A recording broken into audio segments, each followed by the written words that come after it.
Another great book that I read is the work of Why Information Grows, The Evolution of Order from Atoms to Economies by Cesar Hidalgo. It's fascinating. So I really didn't care about economics for the most part. It was just so hard for me to care about money.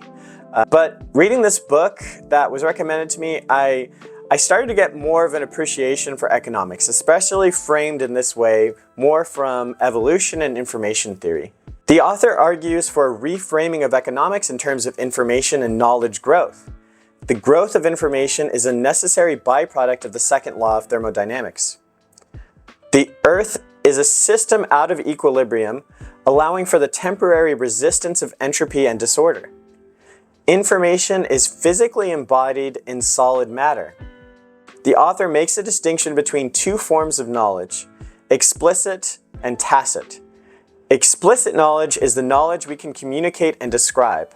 Knowledge unites information in a meaningful way.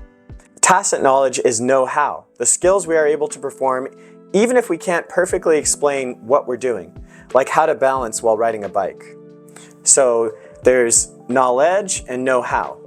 If the universe tends towards disorder, how does information grow? The author argues that knowledge and information processing power co-evolve. Three things are needed for the growth of information: a system out of equilibrium, the ability for matter to embody information in solid form, and the ability of matter to compute. So physics points to a universe which should disperse into a homogeneous soup. But life fights entropy at every moment. Systems out of equilibrium have a flux of energy into and out of itself. The author gives the example of a whirlpool of water. Water at rest is a steady state. Water flowing down a drain has much more information.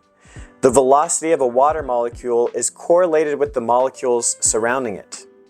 The ability of matter to embody information in solid form allows the recombination of information to produce new information.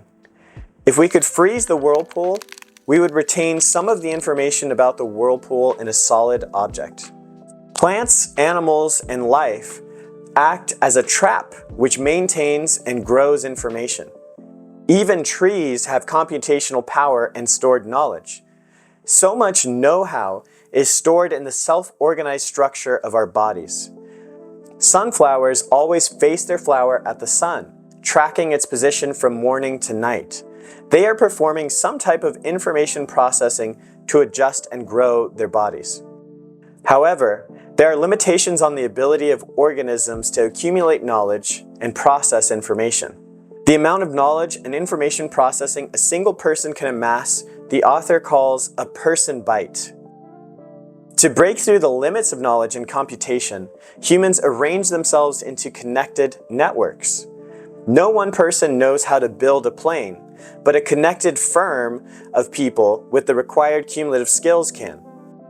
Knowledge and computation, which requires more than one person byte, is called a firm byte.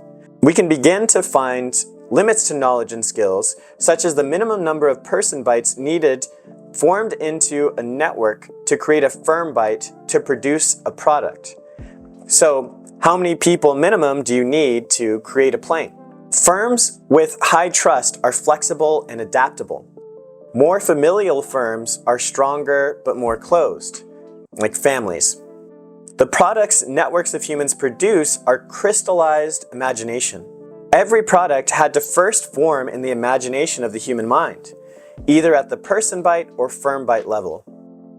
The objects of our creation cause a growth of order in the universe.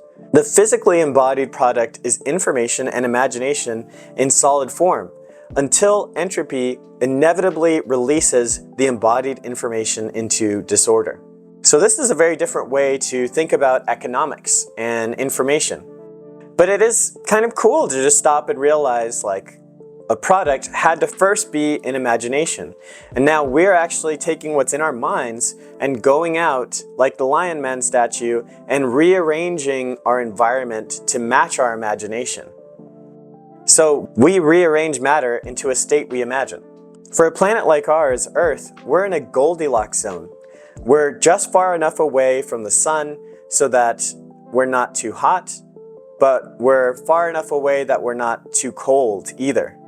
So we can actually have water and have it be in a liquid state versus in a gaseous state like something like Venus or like Pluto or things like that where everything's frozen. In either of those states, at Venus, you don't have matter that can take on a solid form for computation really. And in Pluto, you can't really have a state of matter that is able to change. It's all solid, and so it can't compute. But Earth is in this special zone. And another special thing is that we're in a state out of equilibrium.